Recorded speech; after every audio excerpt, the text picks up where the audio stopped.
What's up, everybody, and welcome back to TarHeelIllustrated.com. Or, of course, if you are watching on our fast-growing YouTube channel on the race for 10,000 subscribers, I'm THI staff writer Jacob Turner, and joining me from Dickies Arena in Fort Worth, Texas, our very own publisher, Andrew Jones. And, AJ, pretty full day for you with, obviously, Carolina getting ready to kick off their NCAA tournament race, for lack of a better word, tomorrow against Marquette. But today, media, open practice, press conferences, a lot of stuff going on today. That's a full day for you. But before we dive into that, make sure you guys check out TarHeelIllustrated.com. We've got an awesome promo going on right now, $22, just $22 for a one-year subscription. That's just $1.83 a month when you use the promo code TarHeels22. I got to say, too, we've got a ton of stuff that we've put out that is premium content on GG Jackson, a ton of insider information. Our David Siskis crushed it over there. If you guys want that, though, you got to sign up. Just $183 a month. It is a fantastic time to do it as well. We've also got notes from today's open practice and a bunch of stuff that you can only see if you're a premium subscriber on our message board. So, guys, sign up. $183 a month, $22 for a one-year subscription. Use that promo code TarHeels22. Link is in the description below. But AJ, I'm going to run through the schedule real quick before I kick it to you, because you're going to do most of the talking in this one, since you're the one there right now. Dickies Arena, Carolina had their players' press conferences, RJ, Armando, and Brady from 12:35 to 12:50 Central Time. That's an hour behind, so 1:35, 1:50 Eastern Time over here. Then 12:50 to 1:05 Hubert Davis's press conference. Then for about 30 minutes, from about 1:30 to 2 o'clock, they had open practice. We got a bunch of clips of those on our YouTube channel as well. Go check that one out after this one is done. So, AJ, let's hit on the press conference first. Just kind of maybe some initial thoughts and takeaways. A pretty interesting quote in there on UNC from Marquette coach Shaka Smart. But any main takeaways or main things you got from those press conferences?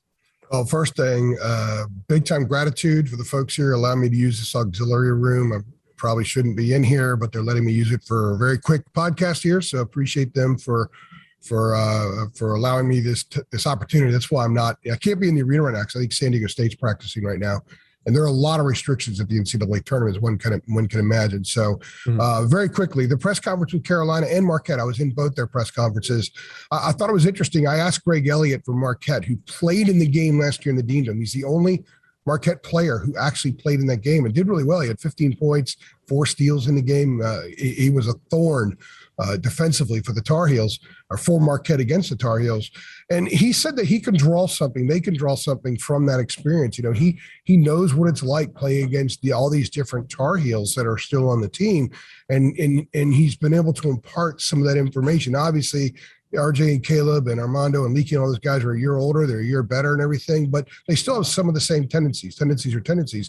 And another interesting nugget is Kerr Quath, who played, who's one of the rotating big men for Marquette. He was a 3-year teammate of Brady Mannix in Oklahoma. They both left last spring. In fact, I thought it was interesting. He said they haven't talked since they left, but Brady was asked about him today and said, "Oh, he's a great guy. He's a battler. It's going to be a competition going up against him on Thursday." And he's a long dude. I watched him in their practice today, and he's long. He could cover some space.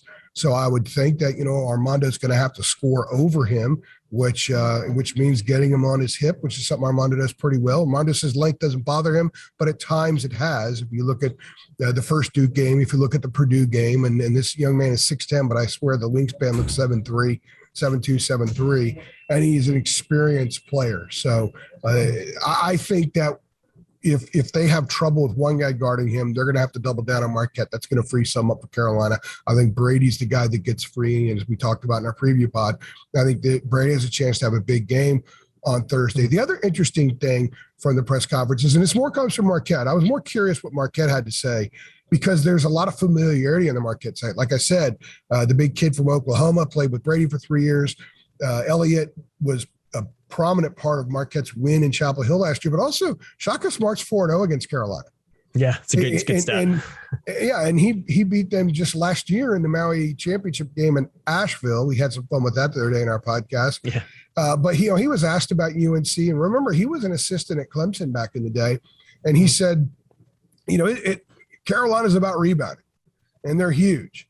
And he kind of told a funny story that back in the day, there was a time when maybe Carolina's players would roll out on the court and they were a different length than what the roster suggested, to sort of play some mind games with you. He said that was an old Dean Smithism, if you will. And I thought it was cool that he referenced Dean, but he knows that with Carolina, which has been a physical team in the past at times, it's always also been very finesse oriented. And when you do the clutch and grab and the little hip stuff on defense, you kind of throw off some of the cuts, throw off some of the finesse. He's had some success his teams have with that. They really threw the Tar Heels off last year at Asheville. Does he have the personnel to do that now? This is a team he somewhat inherited. He somewhat had to patch together in May and June and bring a club together. I don't know. I know this much. They beat Villanova twice. They beat Providence. They beat Seton Hall. They beat Illinois. They have more really good wins than North Carolina does. So the Tar Heels better be ready to play. And I think they're going to be ready to play. I think they respect them. I asked a couple of the players, I asked RJ and Armando in particular, do you get any juice from Marquette last year? Or at least a little bit about Greg Elliott. And they said not really much at all. The juice they're going to get is, I think, from their performance against Wisconsin last year. That was an embarrassing defeat. It was Roy's last game. I think that when you look back at worst moments and most egregious moments in Carolina basketball history, the way they performed that night, and it was an across-the-board type thing, the effort wasn't there, the focus wasn't there, and all that stuff. I think that something Armando said Hubert's reminded them of this week. And when I asked Hubert about it, he said, that's an experience that they cannot forget. And basically, I'm paraphrasing here, called it unforgivable. So they have an opportunity tomorrow to sort of make amends for that. But they all also stressed, look, this is a new year, it's a new team, it's a new NCAA tournament. Whatever happened in the past, if you can get a little fuel from it, great, but it's not really going to matter once the ball's tossed up Thursday. Yeah. No, definitely not. Interesting stuff there from those press conferences. What, and anything on the Carolina side that stood out? I mean, I know it was mainly a lot of stuff about cohesion, about how they've grown. Sidebar, I guess, over to Marquette, they were asked about Dawson Garcia. Greg Elliott said he spoke with him after he went back to Minnesota, hasn't talked to him since. It was interesting. C.L. Brown asked Hubert about Dawson, or somebody else asked about Dawson, excuse me. And I think CL asked a question about a follow. We asked two follow-ups to it, basically. And my follow-up was, has part of the cohesion that you're talking about, and I'm speaking to Hubert here because he's talked a lot about how the chemistry has improved, is part of that the fact that Brady's just on the floor 34 minutes a night as opposed to before when he wasn't getting those minutes and they were sort of inconsistent, and sort of he doesn't have to look over his shoulder anymore. And Hubert didn't say yes in the sense that not having Dawson is making us better, because he emphasized, I sure wish we had him right now. But with respect to Brady and how Brady meshes with the guys, he said yes. That we're better when Brady's on the floor. We're better when Brady and Armando are meshing together and everybody else. So I believe that a positive of Dawson Garcia not being around anymore is Brady becoming the player that he is and being so wholly connected with the rest of those guys. So Hubert didn't fully go there, but I kind of sense that, 35 minutes with Brady is a good thing for this team. Yeah. Most definitely. I think it is as well. Let's hit on the practice real quick before I know you don't have too much time in that room before you get kicked out probably. So let's hit on practice real quick. Overall thoughts. I know these practices, when they're open to the public like this, the tournament are pretty short, pretty beige. You're not going to get a ton out of it in terms of X's and O's. Obviously, you're not going to get any of that. But anything that maybe stood out from practice, and we'll hit on the dunking at the end because I do want to ask you a question about that. Yeah, the Kerwin question. Practice is what it was. In fact, they were shooting free throws for a while, and another writer and I were used to covering these at Carolina. Roy loved the open practice. Roy loved to stand out there in the middle of the court and everybody watch his team. And he used to always say that one of the favorite things about the Final Four was the practice on Friday, the open practice. There's like 35,000 people there. All the other coaches whose teams didn't make it there, and they get to watch his team on the court.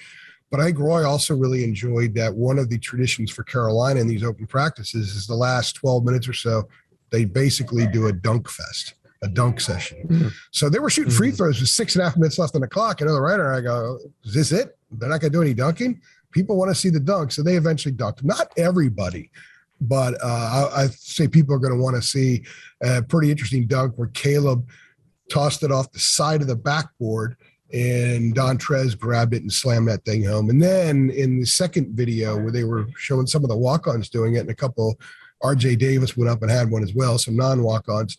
It took some coaxing, But they got Kerwin Walton, who didn't want to go dunk. The players finally got him to dunk, and he did. And he got the loudest ovation. So it was a pretty fun moment. I was able to capture on video.